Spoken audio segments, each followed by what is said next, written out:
चलो, good morning Rahul, good morning. चलो, good morning, good morning, good morning to all of you. चलो फटाफट, good morning, good morning.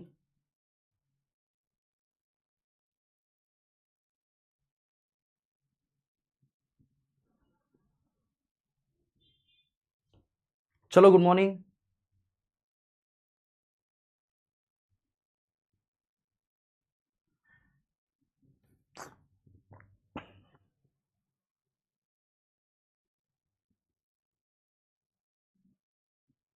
Good morning.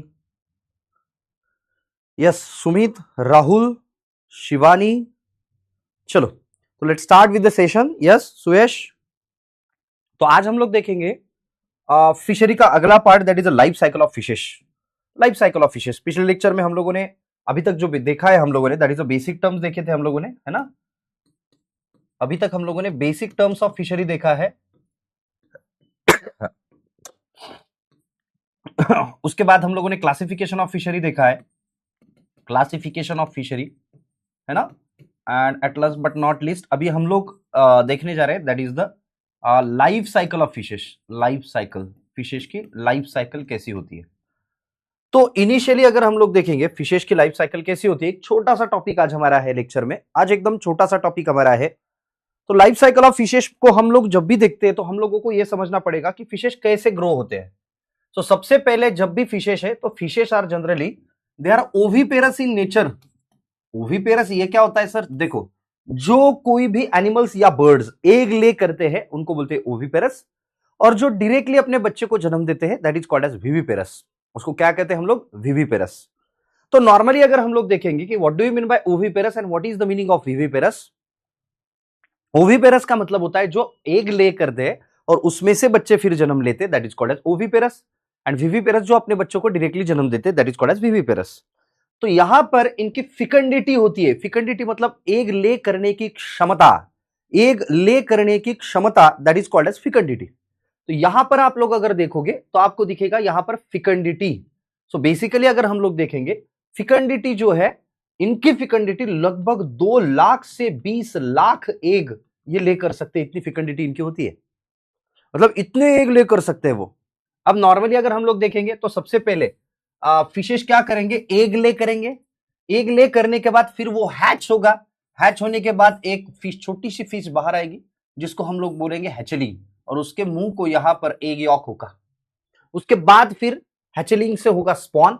So spawn is considered as fish seed, उसको बोलते हैं fish seed. देखेंगे धीरे धीरे ये। उसके बाद स्पॉन थोड़ा बड़ा हो गया, फ्राई, फ्राई बड़ा हो गया, फिंगरलिंग, मतलब इतने साइज का जब भी होता है उसको फिंगरलिंग बोलते हैं। उसके बाद स्टेज आती है जुवेनाइल, उसके बाद अडल्ट। तो ये सारी चीजें हम लोग देखेंगे लाइफ साइकिल में। सबसे पहली लाइफ साइकिल है that is egg. Egg is a stage of life cycle of fishes. Fishes की लाइफ साइकिल में एक बहुत इंपॉर्टेंट पोर्शन होता है। क्यों? क्योंकि जो फिशेस ले करती है that is the egg, that is the egg, है ना। फिशेस जो ले करते हैं that is the egg. So fertilize egg develop into the fishes, मतलब फिशेस के अंदर एग डेवलप होगा और वो ले करेगी एग्स, बहुत सारे एग्स। लाइक मैंने जैसे कि बोला, आप लोग 2 लाख से लगभग 20 लाख तक एग्स वो ले कर सकती है फिशेस। अब थोड़ा सा आगे बढ़ते हैं। अब देखते हैं हम लोग hatchling. What is the meaning of hatchling? Hatchling का मतलब क्या होता है? सो हैचलिंग का मतलब क्या होगा बेटा? देखो, हैचलिंग का मतलब होगा larvae from the fertilized egg after the hatching is called as hatchling. मतलब सबसे पहले जैसे ही एग हैच होता है और जो तैयार होता है उसको कहते हैं एक तो लार्वी या फिर उसको कहते हैं हैचलिंग। अब इसको आप लोग देखोगे तो इसको ओपनिंग ऑफ माउथ नहीं होता है, माउथ ओपन नहीं होता है उसका। आप अगर नॉर्मली देखोगे तो उसको एग यॉक यहां पर होगा, उसके बॉडी को ये अटैच होगा, और लगभग 2-3 दिनों तक आप लोग अगर देखोगे, लगभग 2 से 3 दिनों तक इस एग यॉक पे ये फीड करेगा, तब तक उसको माउथ पार्ट डेवलप नहीं होते। So this is called as egg yolk. अभी तक उसको माउथ पार्ट नहीं आया है। सो जन्म लेने के बाद लगभग 2-3 दिनों तक वो एक सा एग यॉक पे ही खाती है। So that stage is called as hatchling, और इसी को कहते हैं हम लोग larvae. The egg yolk is hanging outside the body which is useful for the nutrition. ये 2 से 3 दिनों तक ऐसे ही करना पड़ता है, और उसको किसी भी तरीके से अभी माउथ फॉर्म नहीं हुआ है। That stage is called as hatchling. क्या बोलेंगे उसको? हैचलिंग। अब उसके अगली स्टेज क्या होती है सर? अब नेक्स्ट स्टेज है दैट इज स्पॉन। अब स्पॉन क्या है sir? Spawn is a fish seed. मान लीजिए मुझे क्या करना है ना, फिश सीड का मतलब देखो बेटा, मान लीजिए मुझे क्या करना है कि फिशेस को रेयर करना है, और मुझे उसकी फिशेस को रेयर करने के लिए स्पॉन चाहिए, है ना, क्या चाहिए मुझे, स्पॉन चाहिए। तो मैं क्या करूंगा स्पॉन लेने के लिए, देखो मैं स्पॉन लेने के लिए फिर क्या करूंगा मैं, तो स्पॉन लेने के लिए मैं कहीं पे जाऊंगा, कोई नर्सरी में जाऊंगा, वहां पे हैचरी होगी, हैचरी से मुझे स्पॉन मिलेंगे। तो स्पॉन ऐसी चीज होती है या फिर ऐसा लाइफ स्टेज होता है, जैसे हमारे लाइफ में लाइफ स्टेजेस होते हैं, बचपन है ना, उसके बाद जवानी, उसके बाद बूढ़ा बूढ़ा होना, उसके बाद मर गया। तो ये ऐसी चीजें हमारे लाइफ में होती है, वैसी ही चीजें इनके लाइफ में भी होती है। तो that second third stage of life cycle is spawn, जिसको फॉर द फर्स्ट टाइम, अब मान लीजिए ये हैचलिंग थे, उन्होंने पूरा एक साथ खा लिया, सो 2 से 3 दिनों के बाद जो बनता है दैट इज अ स्पॉन, और spawn is considered as fish seed. Fish seed, spawn को फिश सीड कहते हैं। और इस स्टेज पे फॉर द फर्स्ट टाइम उसको माउथ डेवलप होता है and he can intake outside food, बाहर का फूड वो फॉर द फर्स्ट टाइम खा सकते हैं, that is a spawn stage.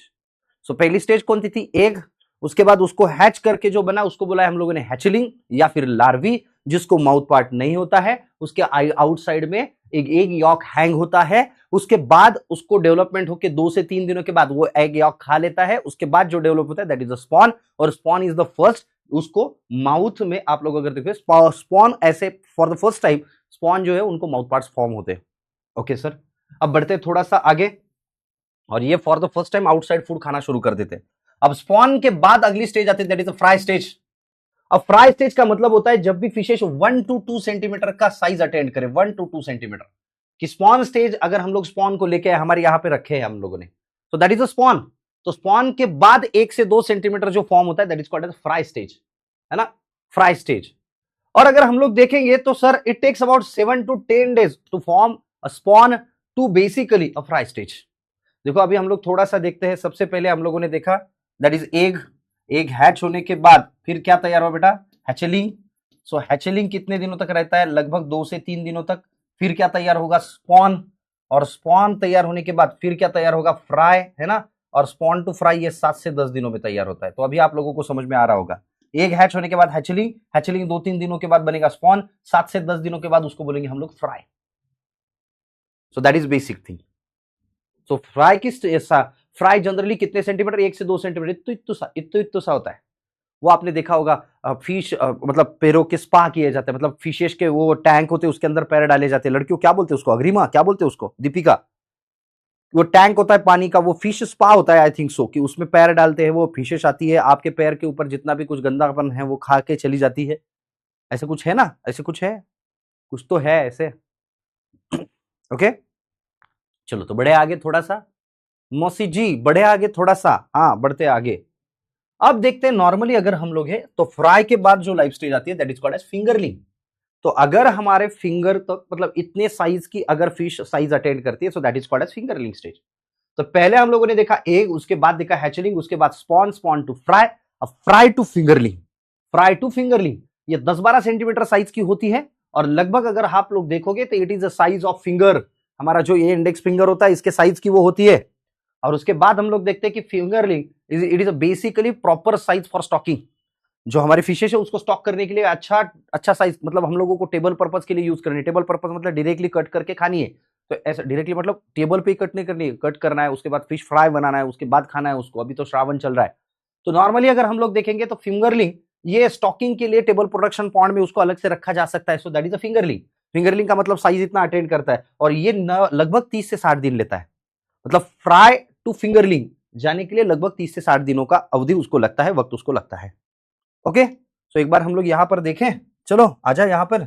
तो सबसे पहले कौन है, एग, एग के बाद कौन तैयार हुआ था, एग के बाद हैचलिंग, है ना, हैचलिंग, छोटा सा टॉपिक है आज ये, छोटा सा टॉपिक है। उसके बाद एग, हैचलिंग, उसके बाद स्पॉन, उसके बाद फ्राई, उसके बाद फिंगरलिंग, फिंगरलिंग।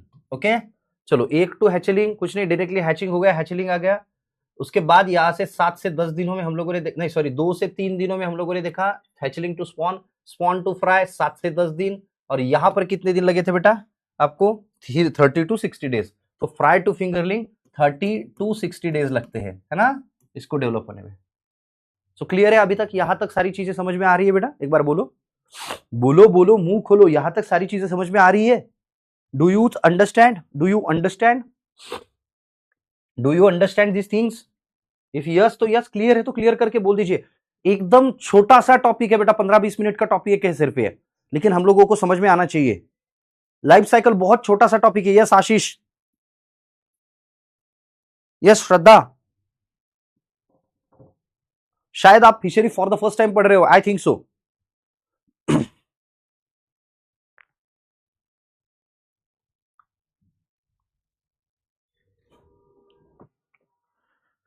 शायद आप fishery for the first time पढ़ रहे हो।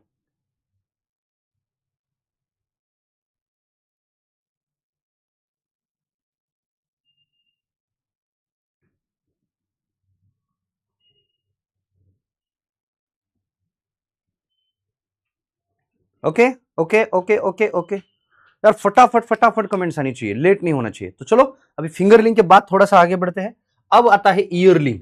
ईयरलिंग नाम से ही पता चलेगा, जब भी फिशेस, देखो फिशेस ना 2 साल में मैच्योर होती है, यूजुअली फर्स्ट ईयर में ही मैच्योर होती है। तो फिशेस को हम लोग क्या करते हैं, यस आशीष सेकंड टाइम आपसे, ओके। सो आप लोग अगर देखोगे ना तो ईयरलिंग का मतलब क्या होता है, 1 साल की फिश, 1 साल की फिश जिसका लाइफ स्पैन अभी 1 साल का हो चुका है, that is called as yearling. Yes, अगर आप लोग देखोगे ईयरलिंग का मतलब क्या होता है, the development stage of fishes following the fingerling stage and lasting until the approximately 1 year of the stage, जिसकी आयु लगभग 1 साल की होती है, लगभग जिसकी आयु 1 साल की होती है, that is called as yearly. आगे बढ़ते हैं थोड़ा सा, अब आते हैं जुवेनाइल पे, और जुवेनाइल के बाद आता है अडल्ट, है ना। तो 1 साल होने के बाद, when a young fish animals that has not reached to sexual maturity and not yet capable for breeding, अब ये क्या है सर, देखो फिशेस अभी धीरे धीरे धीरे धीरे 1 साल की हो चुकी है, और 1 साल की होने के बाद अभी वो बड़ी तो हो चुकी है, लेकिन सेक्सुअली उतनी मैच्योर नहीं हो चुकी है। सेक्सुअली मैच्योर नहीं, बड़ी हो चुकी है लेकिन सेक्सुअली मैच्योर नहीं हो चुके, ऐसे स्टेज को बोलते हैं जुवेनाइल स्टेज। उसके बाद आती है smolt stage, a young salmon after the part stage when it becomes silvery migrates to the sea for the first time. अब ये क्या है सर, मैं क्या बोल रहा हूं ध्यान से सुनिए। पहले देखा हम लोगों ने एग, उसके बाद हम लोगों ने देखा हैचलिंग, उसके बाद हम लोगों ने देखा स्पॉन, उसके बाद में हम लोगों ने देखा फ्राई, फ्राई के बाद देखा फिंगरलिंग, फिंगरलिंग के बाद हम लोगों ने देखा दैट इज अ जुवेनाइल, है ना, फ्राई फिंगरलिंग, फिंगरलिंग के बाद हम लोग देख सकते हैं दैट इज अ ईयरलिंग, 1 साल की हो चुकी है फिश। ईयरलिंग के बाद हम लोगों ने देखा जुवेनाइल कि फिश अडल्ट तो हो चुकी है लेकिन सेक्सुअली मैच्योर्ड नहीं हो चुकी है, that is called as juvenile. अब आती है जुवेनाइल के बाद स्मोल्ट स्टेज, और स्मोल्ट स्टेज क्या है सर, ऐसी फिशेस जो अभी बड़ी हो चुकी है, और जो फिशेस अभी माइग्रेट कर रही है समंदर में, समंदर से माइग्रेट कर रही है फ्रेश वाटर में। देखो मैं क्या बोल रहा हूं फिर से समझिए, कि कुछ फिशेस ऐसी जो समंदर में माइग्रेट कर रही है, कुछ माइग्रेट कर रही है समंदर से मीठे पानी में, तो ये माइग्रेशन की एज में वो आ चुके हैं, वो भी बड़े बन चुके हैं, है ना, तो दैट इज कॉल्ड एज स्मोल्ट। ऐसी यंग फिश कि जो बेसिकली अभी इतना अडल्ट हो चुकी है, मतलब इतना मैच्योर्ड हो चुकी है, वो एक जगह से दूसरी जगह पर माइग्रेट कर सके, so that is called as smolt, उसको बोलते हैं स्मोल्ट। अब उसके बाद जो स्टेज आती है that is the last stage, that is adult, adult stage, adult, when the fishes become sexually matured and they are able to or capable for the mating, कि वो मेटिंग करने के केपेबल है, they are ready for the marketing, they are ready for the mating, तो ऐसे fishes को बोलते हैं अडल्ट।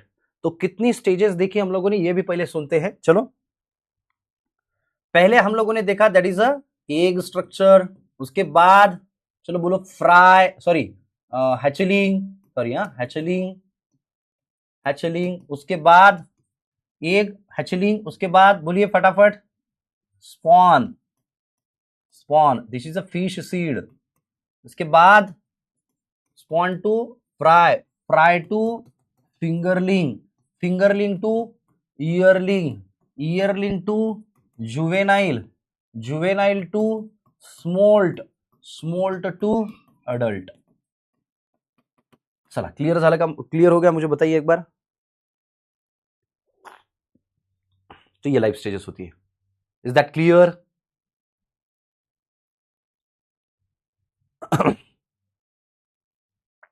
Is that clear? चलो बोलो फटाफट से, क्या आप लोगों को ये समझ में आ रहा है? क्या आप लोगों को ये बातें समझ में आ रही है? क्या आप लोगों को ये बातें समझ में आ रही है? बस इतना ही है लाइफ साइकिल, खत्म, ओके खत्म, बस इतना ही है लाइफ साइकिल, इतना ही है लाइफ साइकिल भैया। इतना ही है लाइफ साइकिल, कुछ भी नहीं है इसमें, इतना ही है लाइफ साइकिल।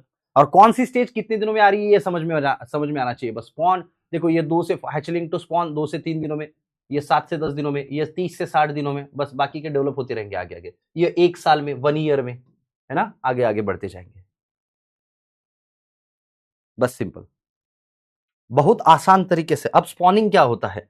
स्पॉनिंग क्या होता है? What do you mean by spawning? Spawning का मतलब होता है when female fish release the egg into the water and male fertilize the egg by releasing the milt. अब ये क्या है सर, इनका मेटिंग कैसे होता है भैया? ये फिशेस का मीटिंग कैसे होता है? एक दूसरे के आसपास नहीं आती है वो। ये मान लीजिए ये फीमेल फिश है, ये मान लीजिए ये मेल फिश है, तो ये फीमेल फिश अपने एक पानी में ले करेगी और ये अपना मिल्ट वहां पे सिक्रेट करेगा, मान लीजिए हमारी भाषा में स्पर्म, और यहां पर उसका फर्टिलाइजेशन होगा। तो this process is called as spawning. इस प्रोसेस को क्या कहते हैं? स्पॉनिंग। तो ये एक दूसरे के आसपास नहीं आते, ये अपना मिल्ट, ये अपना जो ओवम है वो पानी में रिलीज करती है और ये वहां पर जाके उसको फर्टिलाइज कर देता है। तो that is the spawning, that stage is called as spawning. और इस प्रक्रिया को हम लोग स्पॉनिंग करते हैं। ओके, अब आगे बढ़ते हैं थोड़ा सा। अब आता है क्लासिफिकेशन ऑफ जो फिश माइग्रेशन होता है वो कैसे होता है वो देखते हैं अभी एक बार। फिश माइग्रेशन कैसे होता है? तो सबसे पहले आता है दैट इज एनाड्रोमस फिश, कि ऐसे फिशेज जो सॉल्ट वाटर में रहती है लेकिन ब्रीडिंग फ्रेश वाटर में आके करती है। मतलब वो समंदर में रहेगी, सिर्फ मेटिंग के लिए फ्रेश वाटर में आएगी, मेटिंग करेगी, यहां पर उनके एग्स जो ले कर देगी, फिर से वापस चली जाएगी सॉल्ट वाटर में। That is anadromous fishes. Catadromous fishes, इसके ऊपर सवाल पूछा गया है, एएफओ में सवाल पूछा गया है। कैटाड्रोमस फिशेज जो फ्रेश वाटर में रहती है लेकिन ब्रीडिंग करती है मराइन वाटर में जाके, that is called as catadromous fish. अब डाइड्रोमस फिश क्या होती है? Fishes travel between the salt and fresh water. जो एनाड्रोमस भी है और कैटाड्रोमस भी है, कभी कभी उधर जाती है, कभी कभी इधर रहती है, दे आर डाइड्रोमस। अब पोटामोड्रोमस फिशेज, पोटामोड्रोमस का मतलब है, पोटामोस का मतलब होता है रिवर और ड्रोमोस का मतलब होता है रनिंग। रनिंग वाटर में जो रहती है और रनिंग वाटर में ही जो ब्रीडिंग करती है।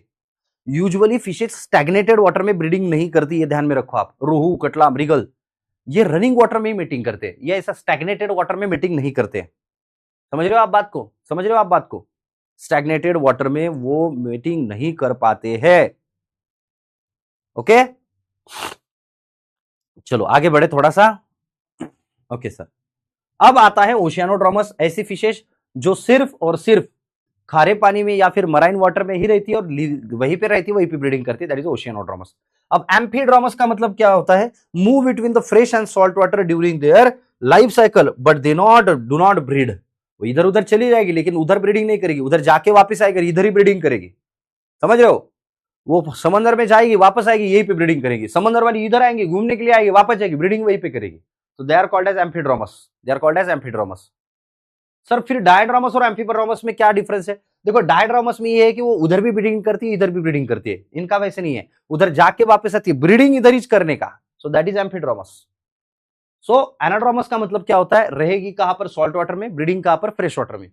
कैटामोड्रोमस रहेगी फ्रेश वाटर में और मीटिंग कहां पर करेगी? सॉल्ट वाटर में। डायड्रोमस का मतलब वो कभी इधर जाएगी, कभी इधर, कभी उधर जाएगी, कभी इधर मीटिंग करेगी।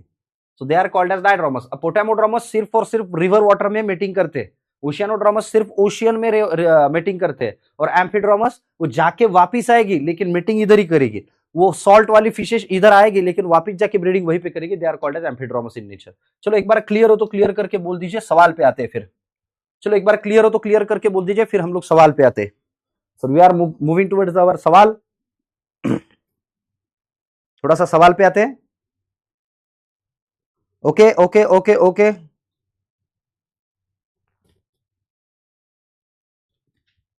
आ जाए सवाल पे, तो चलो बोलो। हर सवाल का जवाब अब भी मैंने पढ़ा है, अब भी मैंने पढ़ाया है। अगर गलत हुआ ना तो ध्यान में रखो फिर। चलो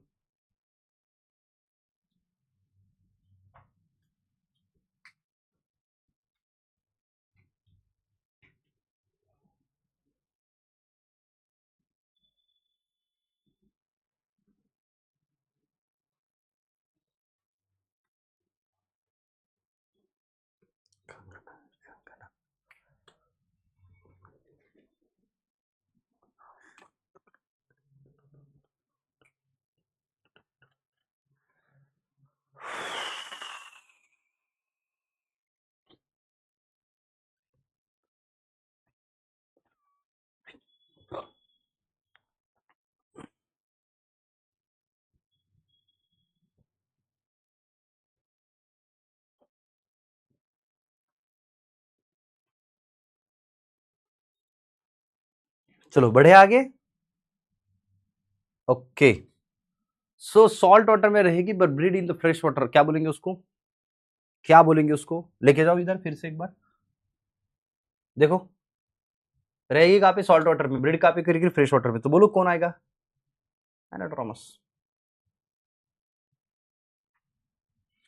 इन दोनों में कंफ्यूजन हो गया, मुझे पता था इसमें कंफ्यूजन होता ही है, होता ही है, तो ऐसे कंफ्यूजन नहीं होने देना है हम लोगों को, समझ रहे हो आप। तो जो मैंने अभी आज बोला है आप लोगों को वो ध्यान में रखो बेटा, जो मैंने अभी आज आप लोगों को बोला है कि एग है, उसके बाद हम लोगों ने देखा हैचलिंग है, उसके बाद हम लोगों ने देखा स्पॉन है, उसके बाद हम लोगों ने देखा फ्राई है, उसके बाद देखा फिंगरलिंग है, उसके बाद देखा हम लोगों ने ईयरलिंग है, उसके बाद देखा हम लोगों ने जुवेनाइल है, उसके बाद देखा हम लोगों ने स्मोल्ट है, उसके बाद देखा हम लोगों ने अडल्ट है। तो ये ऐसे लिखना है और उनके short short short short notes वहीं पे निकालने हैं। ओके, चलेगा। तो कल हम लोग फिश ब्रीड खत्म कर देंगे, उसके बाद फिश डिसीजेस खत्म करेंगे, and at last but not least that is a fish pond, अलग अलग पॉन्ड कैसे होते हैं, कैसे कल्चर करते हैं, ये फिनिश कर देंगे। और फिर हमारा ये सॉरी हमारा जो है फिशरी वो खत्म हो जाएगा। ओके,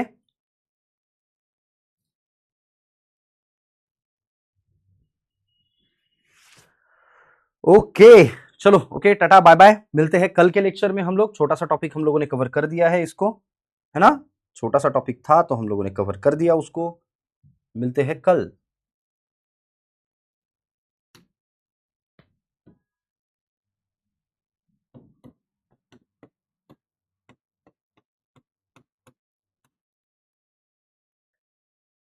चलो बाय बाय बेटा।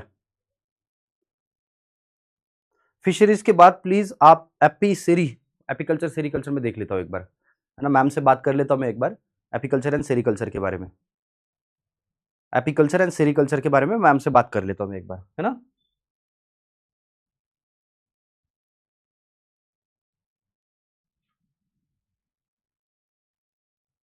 Okay, bye.